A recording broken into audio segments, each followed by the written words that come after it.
Hello and welcome back to the show, Dr. M. David Lipa. Good to see you again. Thank you, Jonathan. It's good to be back.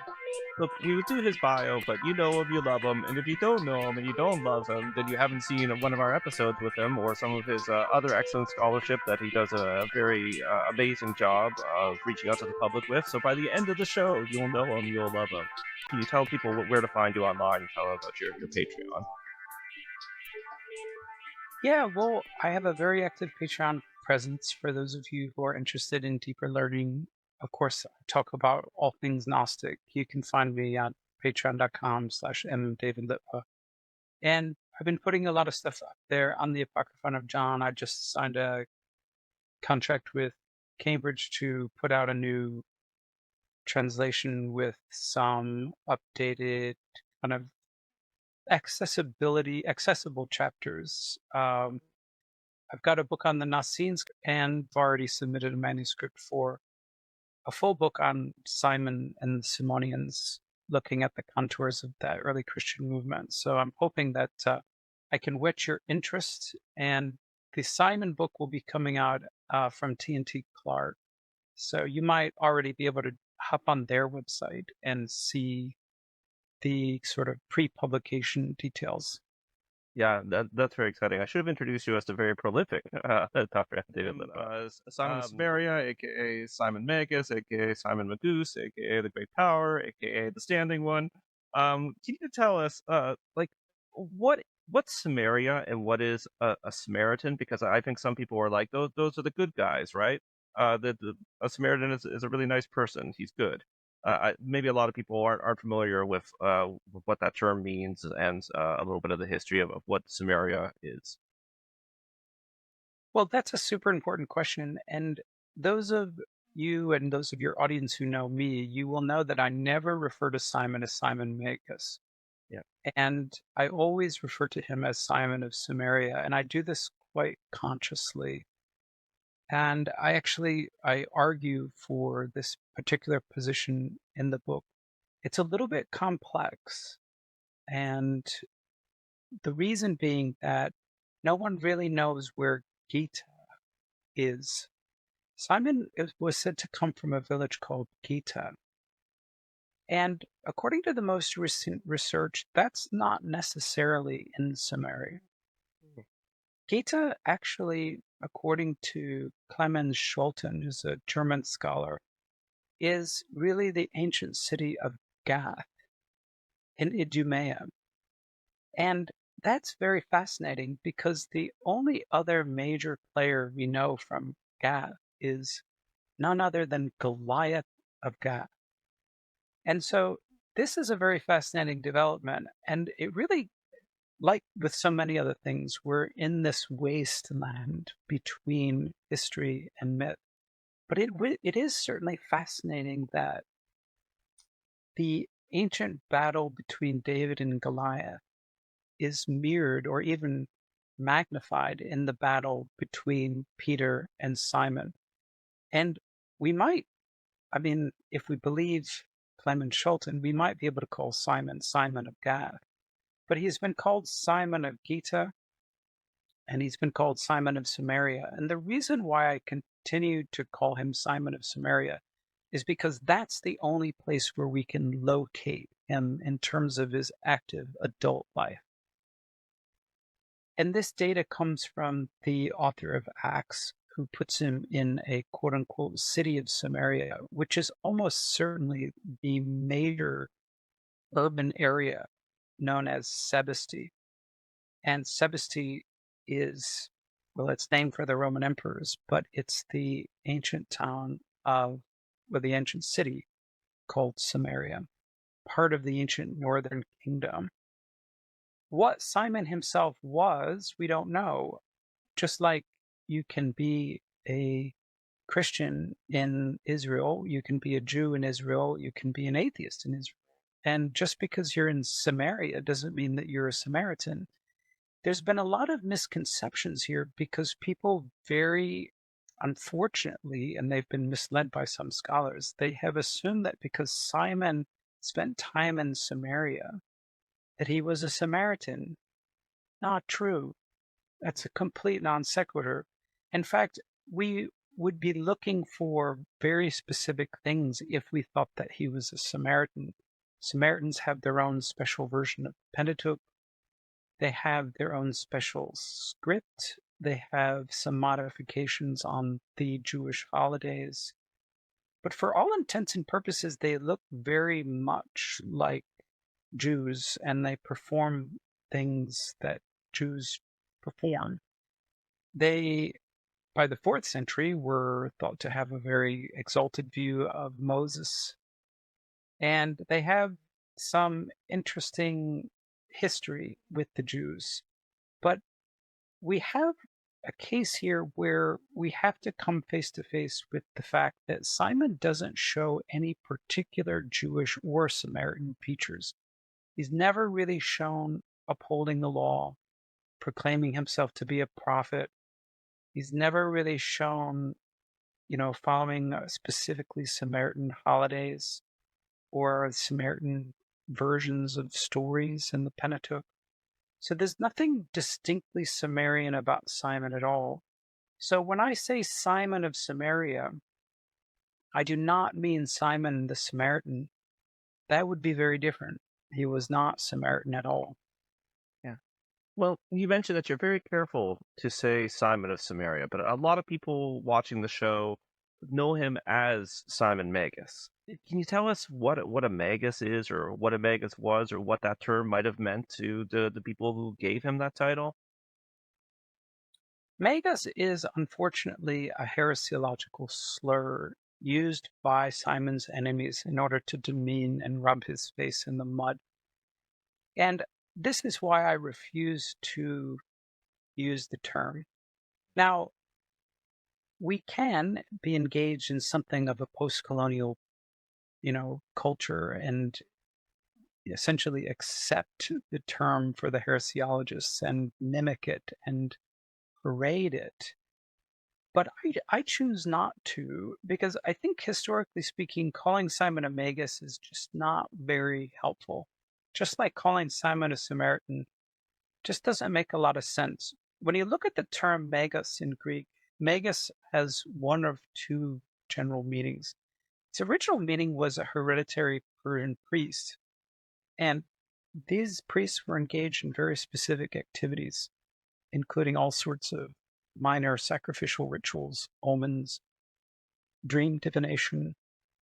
They were involved sometimes in raising the dead, certain kinds of prophecy, and they had a particular relationship with fire, and they performed interesting fire rituals. And they're mentioned all over Greek and Roman literature as real players who go back all the way to the days of Cyrus. The other definition, which is about 80%, the other definition of magos is quack and charlatan.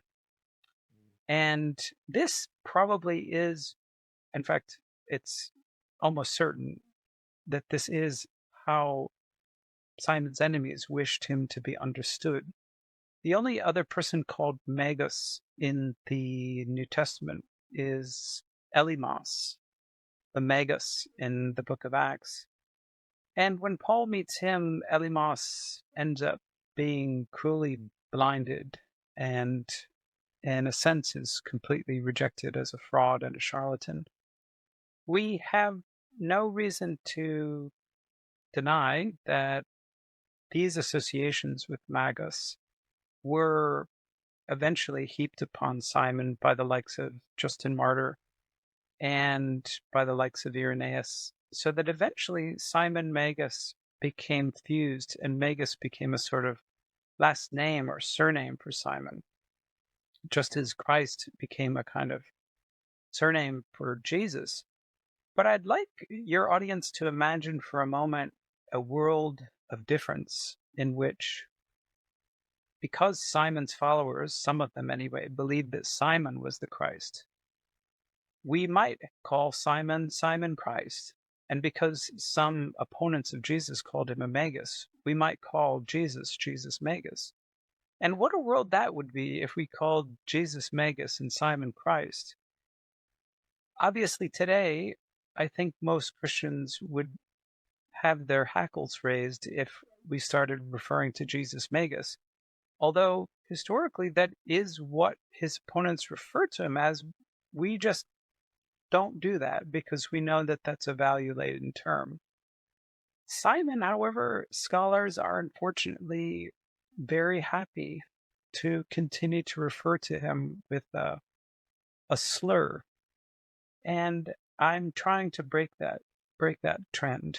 You know, I might have socialist tendencies, but I still wouldn't want to be called David the Commie. I mean, uh, it's just common sense here, folks. I mean, we simply should show signs of respect and neutrality, with whoever we are studying. Yeah, absolutely, absolutely. So, I mean, this is, of course, the whole show, but we're going to dig into some things here. But can you give us a brief overview of who Simon of Samaria was? Do you think he was a historical person, and isn't he in the Bible? Well, he definitely got in the Bible, but by hook or crook. I mean, the Book of Acts, I think, is one of the latest books of the Bible, and Irenaeus has to introduce it. It's so unfamiliar. By the year 180, Irenaeus has to introduce it. I'm firmly on the second century train when it comes to Acts, or at least a major. Anyway, sorry to interrupt, but continue. No, that's fine. I mean, in a sense, Simon is in the Bible in several ways because the way that early Christians conceptualize him, they really think back to the magicians met by Moses in Pharaoh's court way back in Exodus. And they sort of read the Moses's competition with Pharaoh's magicians. They project that onto a new screen so that the battle between Simon and Peter in Acts is sort of like a recapitulation of the battle between Moses and the Egyptian magicians of old. So he's in the Bible in several senses, but the only place that he appears by name is in Acts chapter 8, in which surprisingly, I brought up Elymas before. Surprisingly, Simon looks a lot better than Elymas, and this is very fascinating that the author of Acts is not ready to completely destroy Simon, but he casts many aspersions on his character. Frankly, I don't think we have any strong reason to deny that he existed. But on the other hand, we don't have any strong data to tell us about what he thought. Because if you read the book of Acts, we learn almost nothing about his thought life. And this is very important that for anything like Simon's thoughts, his thought world, the mental universe in which he lived, we have to go outside of the canon and talk about other texts. So my advice to people is, and this is one of the misconceptions that I'm trying to overcome in the book, is by focusing on Simon, we have the wrong focus. It's actually the Simonians that should be much more of our focus because the community that we can document, the community that we know something about, is actually Simon's followers. It isn't Simon himself. And the Simonian thought, this is what appears later in texts like the Great Declaration and in the heresy reports. By the time we get to these documents, the memory of Simon has faded or been twisted or reimagined, much like the memory of Jesus. And so basically, it's one of those questions where it almost doesn't matter. And the question, did Simon exist or did Jesus exist?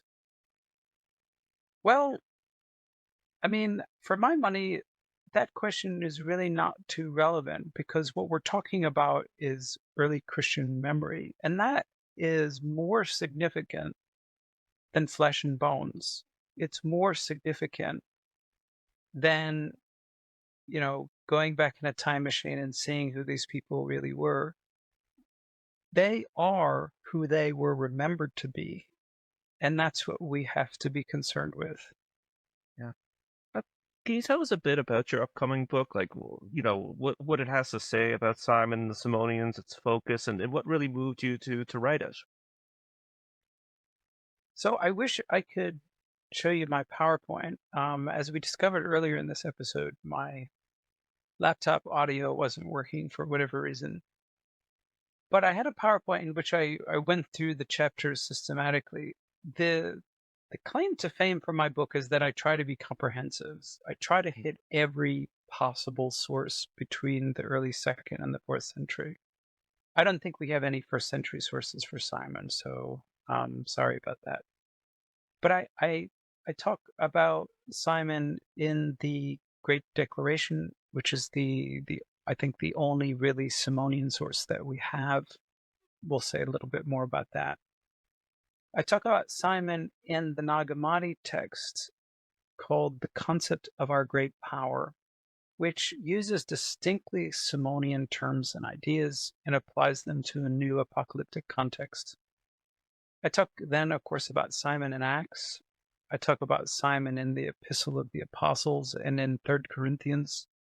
Then I go to Justin, Irenaeus, the Refutator. I talk about Simon in Eusebius, in Origen, in Epiphanius, in Philaster. Those are the heresiologists. And then finally, I talk about Simon in Christian novels, starting with the Acts of Peter and then the Pseudo-Clementine homilies. So I try to cover absolutely everything we have from about 125 to about 325. And that's really the claim to fame for this book, that you're going to get everything and you're going to get every perspective, and you're quickly going to realize that there never was and there never will be one Simon, just like there never was and will be one Jesus. There is a series of portraits that melt into each other, a collage, as it were, some sort of kaleidoscopic thing that gets morphed and melded in our minds. But we have to pay attention to the differences because each particular portrait has its own colors and contours, textures, and they're not the same. And I try to bring that out in the book. Yeah. Well, you mentioned the Great Declaration. Can you tell us what that is? And I mean, you kind of already answered this question, but you can answer it again or clarify. Did you think any of the theology in the text could be traced back to the historical Simon? I don't, because there's no bridge to the historical Simon, and I know that might greatly disappoint some in your audience, but when a scholar is ignorant, we have to say that we're ignorant. And I can't stand up here and say that I'm going to give you access to the historical Simon. I mean, if we haven't already realized that getting access to the historical Simon wouldn't really help us much, we probably have to just continue doing more research because, we're going to find someday how to build a time machine and we're going to find the historical Jesus and the historical Simon, and we're going to be deeply disappointed, let me tell you. What's interesting is who these people became in the great machine of the human imagination, in the pool of creativity and memory that is remembered and rehashed and crossed again and added to and modified in 1,000 different ways. That's the picture with color. The historical Jesus and the historical Simon is like a pixelated grayscale image, which is always receding, going through, like sand through the fingers.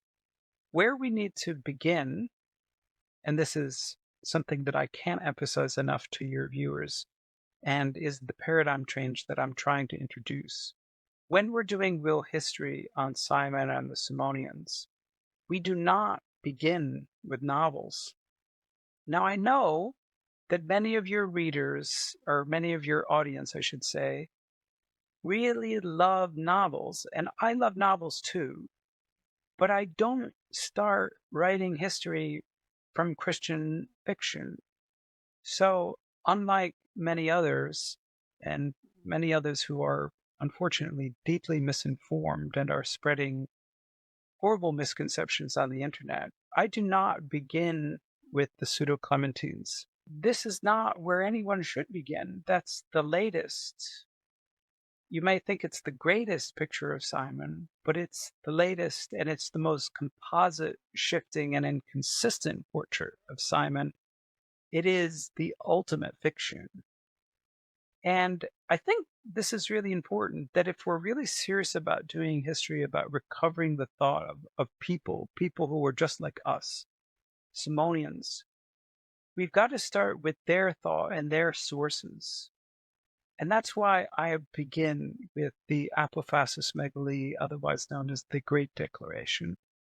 And the only way, the only source we have for that is a single manuscript witness that contains this text, and that manuscript is the Refutation of All Heresies, written by an anonymous writer in Rome who had what no one else had, which is an actual Simonian source written in Simon's own voice. So you can see why people would be confused, right? It's sort of like the Gospel of John. Whoever the author of the Gospel of John was, he wrote monologues and put them in the mouth of Jesus. Same thing with Gospel of Thomas and so on. It's all about Jesus said. Well, in the Great Declaration, it's all about what Simon says. And so, yes, obviously it's a great temptation to say, well, this speech, is a sort of goes back to Simon, just like Jesus's long monologues in the Gospel of John go back to Jesus.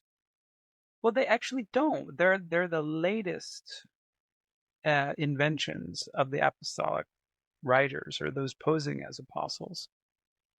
That doesn't mean that they are any worse. In fact, the spiritual depth of John, who is the apostolic eagle, rises so far above the other synoptics. He has transformed the memory of Jesus. I mean, if I was, wanting pure history to understand the historical Jesus, I would be upset. But if I'm interested in a spiritual vision, then I'm not upset at all. I mean, it's the same thing with Simonian. So Simon speaks with the voice of great authority in the Great Declaration. And what we find there is a Simon who is very much in tune with Greco-Roman philosophy. I'd like to think that the historical Simon was as well. I just don't know. I'm not denying anything, and I'm not affirming anything about the historical Simon. If that interests you, go to town.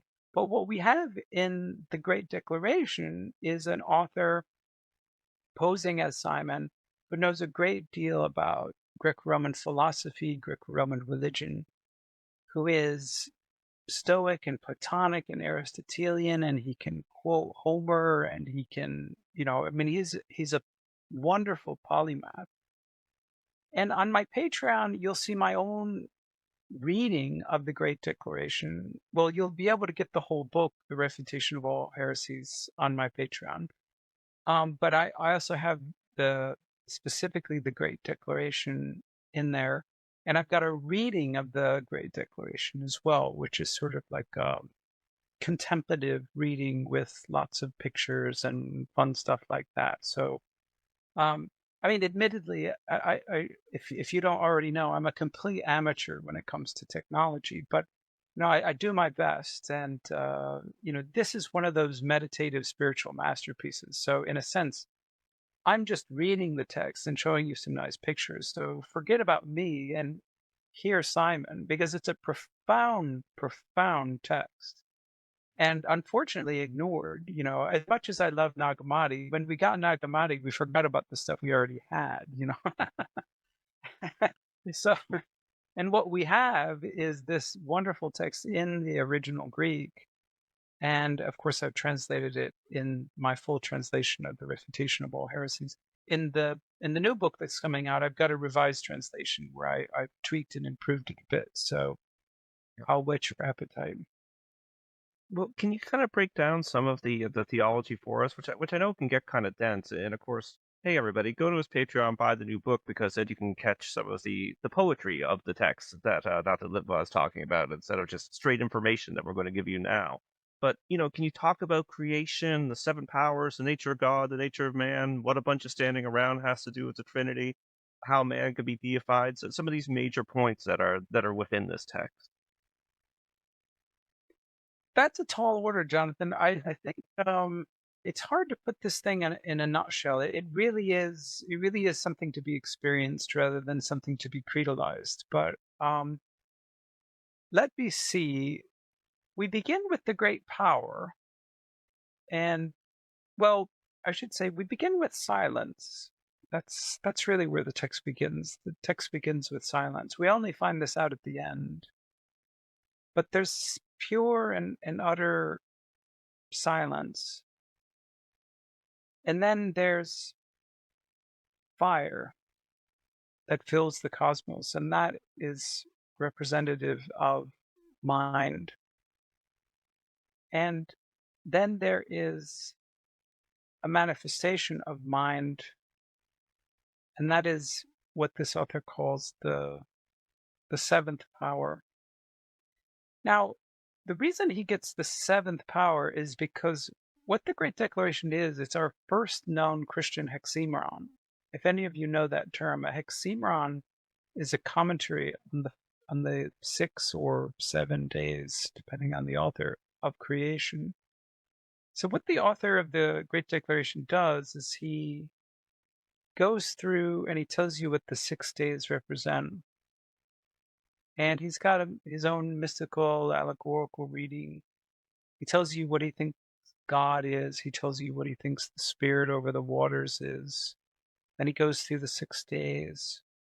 And then you get to the seventh power. And the seventh power, interestingly, is never called wisdom, but she is the female creatrix figure.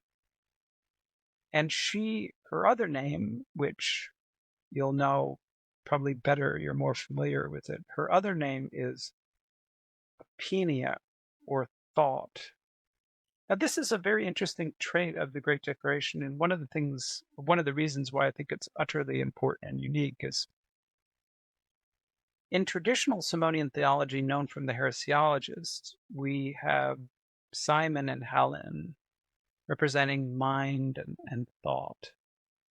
And there's no Simon and there's no Helen actually as players in the Great Declaration. Simon is only the speaker, and he never says that he's anyone or anything.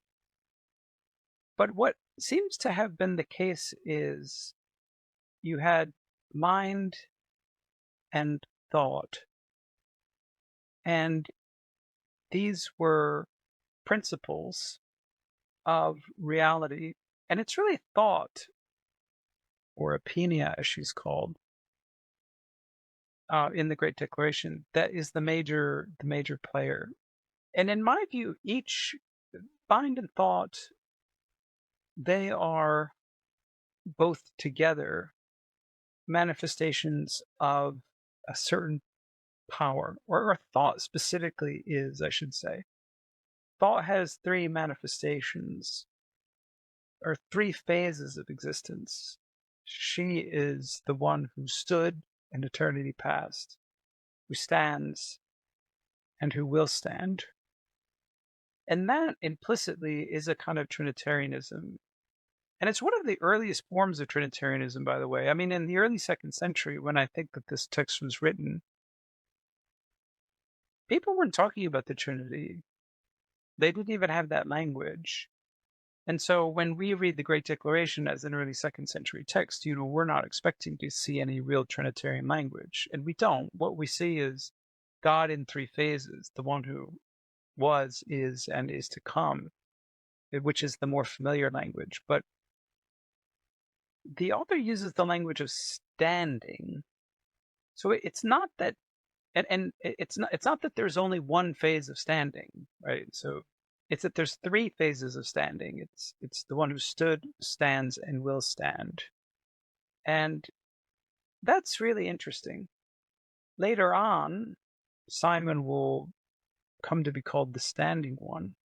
But that's interestingly very late. We don't have that as a documented name for Simon until the 3rd century. And then when you get into Christian novels, they run with that. But it's incredibly late. And so not very relevant for my purposes. What's really relevant is this being who stood, stands, and will stand. And that is Apinia, that is thought. She is the creatrix. And the phase of existence, the way she goes from being the one who stands to the one who will stand, is by helping us, human beings, realize our identity with God. And we're part of her. Our thoughts collectively make up her thought. And she's trying to redeem herself through our intelligence. And unfortunately, as things are going, we've got a long way to go. Absolutely. Um, why did Simon's critics criticize Simon's self-deification? And um, of course, when I say Simon's critics and Simon, there you can just take it for granted. I mean the Simon of myth that we're talking about, that you explained at the beginning of the show. Why was the self-deification in the Simonian material criticized by the early heresiologists? Like why did they think that was bad?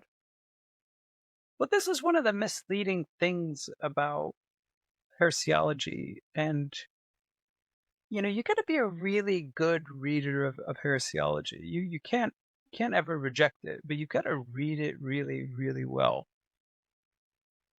Interestingly enough, the first person to say that Simon deified himself was Justin Martyr. And then this kind of became traditional because if you look back in Acts, what we have is a situation where a bunch of people around Simon are calling him the great power. But Simon never says anything about himself. And this is really important, that it's an unfortunate fact of heresiology that even good readers of Acts, they're like reinscribing the heresiology, because we know in the back of our heads that the heresiologists are all saying, Simon makes himself a god. And then we go and read Acts and we're like, yep, that's what he did. But actually, he never says anything about himself. And this is really important, very important. There's no evidence of Simon's self-deification. And when you look at the refutation, the author of the refutation, whom I call the refutator, he says that Simon deified himself. But then when you look at the Great Declaration, there's not a shred of evidence for that. Not a shred. I mean, at most, this author is deifying everybody, not himself specifically. I mean, if we are all thoughts, if all of our thoughts and our collective consciousness and our intelligence is the process of the divine feminine trying to realize herself in the world, that could be, deification. Um, but it's not a deification specifically of Simon. It's of all of us. And yeah, we're we're helping wisdom, and wisdom is helping us. And at the end of all this, we will realize our own eternity. We will stand with wisdom, and we will think the eternal thought. And I'm happy to call that a deification, but it's not what the heresiologists make it out to be. The heresiologists are very bad readers, because they want to say that Simon is self-glorifying. Actually, what we can see what he's doing is really much like a spiritual leader today. He's trying to convince everybody else that they are divine. And he doesn't say anything about himself. I mean, he doesn't give himself titles. He doesn't give himself heirs. He's not concerned about any of that.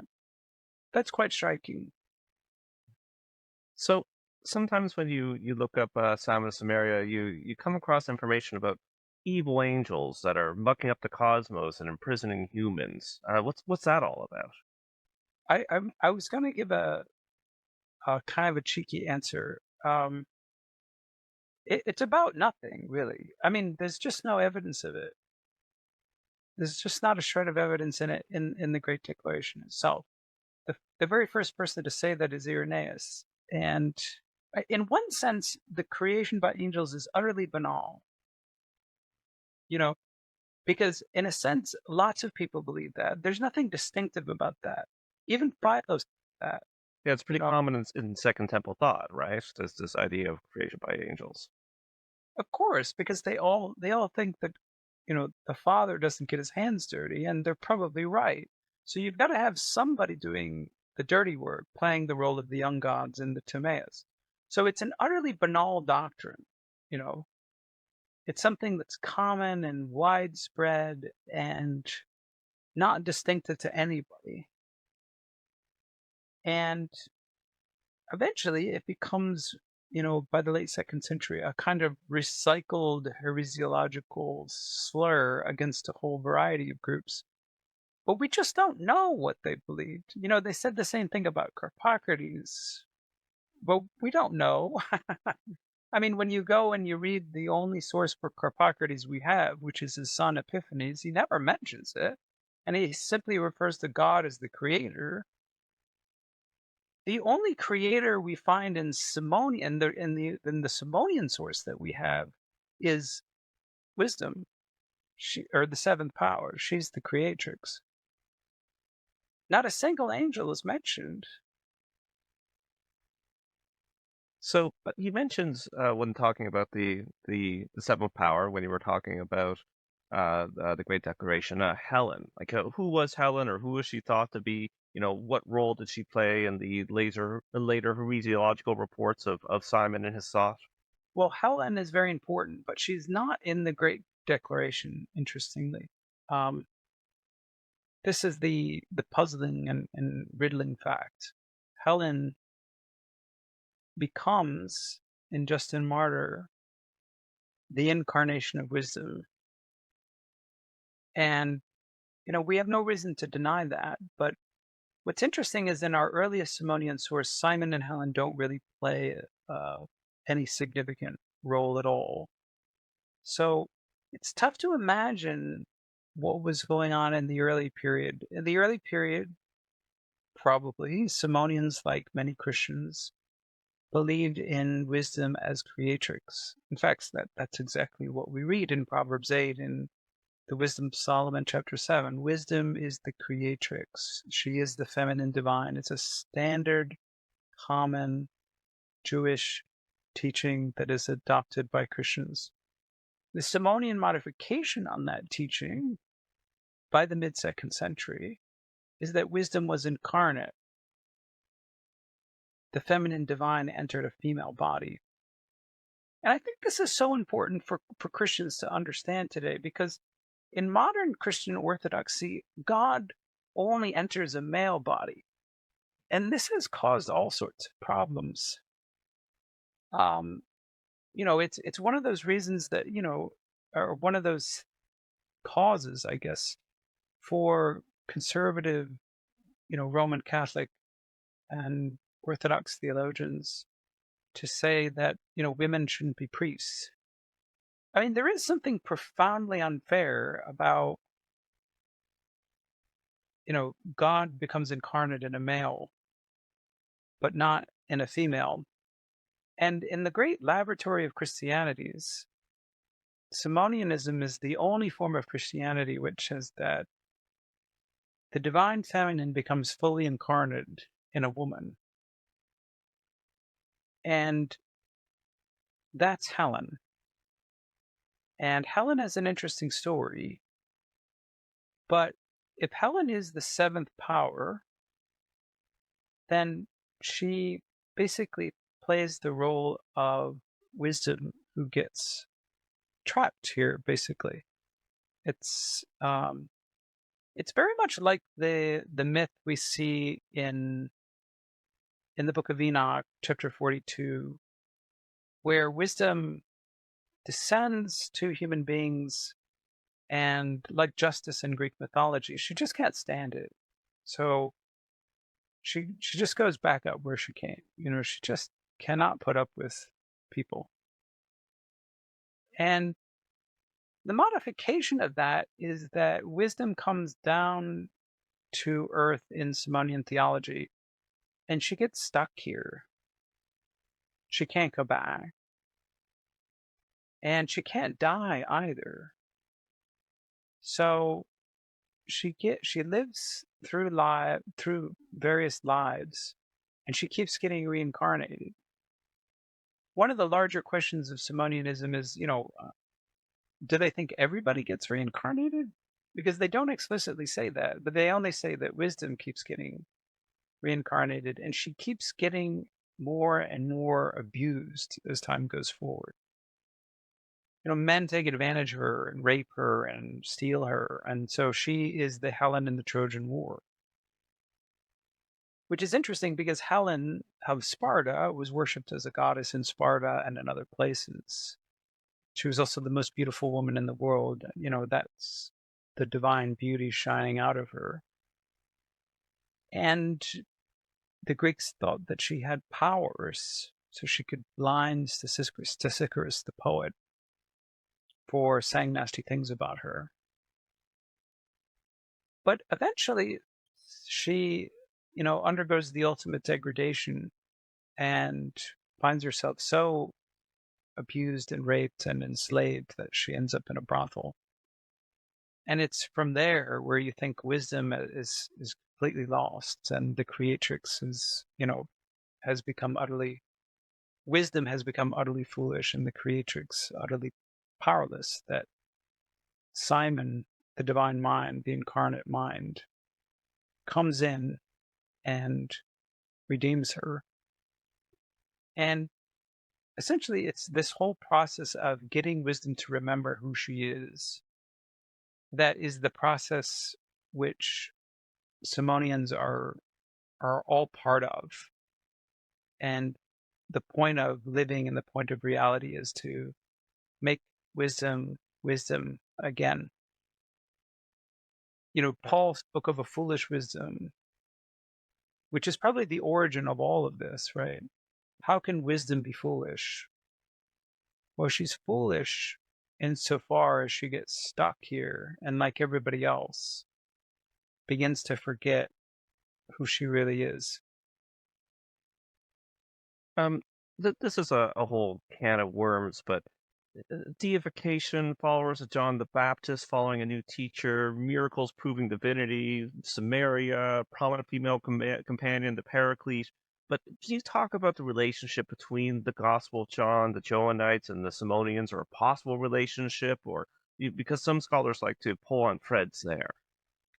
Yeah, they pull on threads mostly because they are starting with pseudo-Clementines, which is what I've told everybody you shouldn't do. But it's important to understand why scholars do that. If we go back to the 19th century, we see that F.C. Bauer sort of had this really bizarre theory when you think of it, that he used the 4th century novel, the Pseudo-Clementines, to argue that there were essentially two camps in Christianity, the Petrine party and a Paul party, and a law party and a law-free party, like a Jewish Christian party and a Gentile Christian party.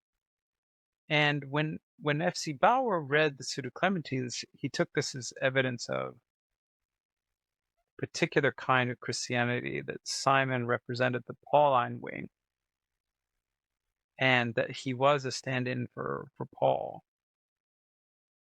And ever since then, scholars have been realizing just how wrong F.C. Bauer was about this entire theory. Now, that's not to say that there aren't elements of Paul that do get wrapped into the Simon of the Pseudo-Clementines, right?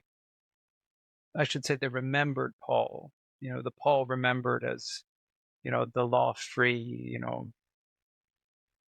sometimes critic of Judaism. That's the Paul that gets remembered in Simon. But Simon in the Pseudo-Clementines is so many other things. He's, for the first time, we see him as a magus. That's where, he actually does the activities of a magus. Whereas before the Pseudo-Clementines, we never saw him perform any quote-unquote magical activity. But in the Pseudo-Clementines, oh my goodness, all of a sudden he pulls out his bag of magic tricks, and the rest is history. But Simon in the Pseudo Clementines is also Elymas. He's basically every enemy of Orthodox Christianity wrapped into one. Right. So it's extremely reductive just to say that he's standing in for Paul. No, he's not. It's so much more complex than that. And I think what I would say to people is, when you read my book, there's a reason why I put the Pseudo Clementines as the last chapter. If you love the Pseudo Clementines, that's great. So do I. But save it for last. Okay, don't start with the conceptions of the Pseudo Clementines, because the Pseudo Clementines are going to try to convince you. They're going to create a fictional history in which Simon was a follower of John the Baptist. He went to Egypt to learn magic. Um, he killed Dositheus in order to get, the special position of power among the 30 standing ones. Helen was a woman actually called Luna. All that stuff is, the complete tissue of fictions. And, there's a strong impulse among scholars to say, well, why don't we make the novel into history? Why don't we read the fictions as facts and then, see where that goes? But why would we? Why would we? It's sort of like trying to learn about Jesus. Let's say that you know nothing about Jesus, and you're only and you wanted to learn about the historical Jesus, and you started with Jesus Christ Superstar. Right. Why would you do that? I mean, surely there would be other sources where you would want to go first, right? But it's like, oh no, I'm going to start with Jesus Christ Superstar, and then I'm going to read everything else to fit some of the clues in Jesus Christ Superstar, So in the end, no matter what happens, no matter how many sources I read, I'm still going to believe that Jesus was a hippie or something. I don't know. I mean, I actually don't know much about Jesus Christ Superstar. But my point is this, that you don't start with a novel. Yeah. And there's no reason to think that there's a shred of history. Remember that almost all of these documents are designed to destroy Simon, right? Yes. So it's a kind of ironic fact that people who were genuinely and truly interested in Simon take some of these, essentially nasty uh, caricatures, and they want to make them into historical facts because they're interesting, and novels are interesting, but please don't start there. Read the book. Yeah. There's much more before the Pseudo Clementines. You'll find something interesting. I guarantee it. Absolutely. Absolutely. Well, yeah, we can't say again. People go out and get the book. Well, I think we're almost ready to wrap up. The time is ticking, but an important question sort of end on, which is, were the Simonians Christians? Well, who thinks they weren't? I mean, it's only people like who start with certain presuppositions about Simon that say he wasn't a Christian. Everybody in the ancient world thinks he's a Christian. I mean, let's be honest. You wouldn't end up in a heresy catalog if they didn't think that you were Christian. I mean, they don't, Irenaeus isn't biting his nails about the Druids, you know. If Simon was really a Persian priest who had nothing to do with Christianity and wrote a theology, that had nothing to do with Christian theology, Irenaeus would have let him go, It's only because he knows, and this is so important, it's only because he knows that the Simonians are Christians that he wakes up in a cold sweat in the middle of the night, I mean, he just can't let this happen. So the assumption is always and everywhere that Simonians are Christians. Simonians say that they're Christians, and later, by the late 2nd century, Simonians are saying that Simon is Christ. You can imagine, what terror that strikes, in the hearts of, heresiologists. So they are definitely Christians. They definitely believe in Jesus. They just believe that Jesus is an incarnation of Simon, or I should say, rather, both Simon and Jesus are incarnations of the greater mind, and that Simon gave the higher revelation in Samaria, where Jesus gave the lower revelation in Galilee and Judea. So they have no problem talking about Jesus, and they love Jesus. They identify Simon in Jesus. Of course, they're Christian. I think one of the misleading things about people who read the Great Declaration is we've been told for so long that there's nothing Christian in the Great Declaration, but there's nothing Orthodox Christian. And we all have these frameworks in our minds. Like, well, if they're not going to mention Father, Son, and Holy Spirit, then it's not the true Christian Trinity, and we just can't imagine a world in which, in the early 2nd century, Christians were talking about the one who stood, stands, and will stand as an equally valid way of talking about the Trinity. It's the way it's the way less traveled, okay? But not the way any less important. And, if history took a different turn, we might all be talking about the one who stood, stands, and will stand, rather than Father, Son, and Holy Spirit. I mean, the fact is, by the late 2nd century, the Simonians were also talking about Father, Son, and Holy Spirit, so they could adapt to the language. But the point is that the language changed over time, and the nature of Christian truth and metaphysics changed over time. So let them define what Christianity is for them. And we just do our jobs as learning from them rather than judging them, which is unfortunate, after effect of some scholarship. We start saying, oh, well, these aren't Christians. We do the same thing with the Manichaeans, incidentally. Like the weirdness coefficient of some of these writings is so high that it's like, oh, that can't be Christian, because we're all, of course, coming in with a framework of what is and isn't Christian.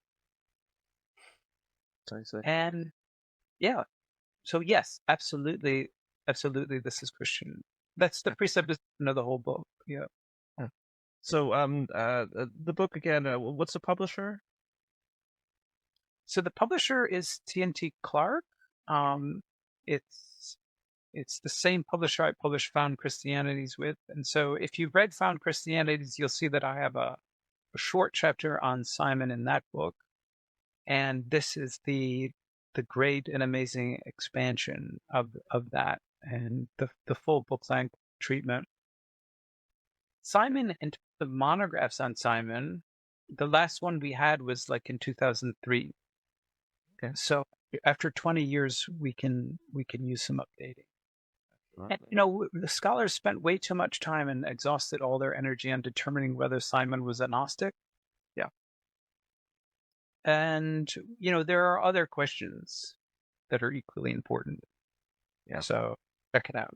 Yeah, it sounds like an awesome book. Sounds like an important book. Everybody go out and buy a copy. If you can't buy a copy for some reason, request at your local library buy it. People forget that you can do that. All libraries, they have usually on their website where you can put in that request. Go to patreon.com/mdavidlitwa to get all of his great content, but more Simon material there. As he said, his meditation on the Great Declaration is there, so make sure you read that.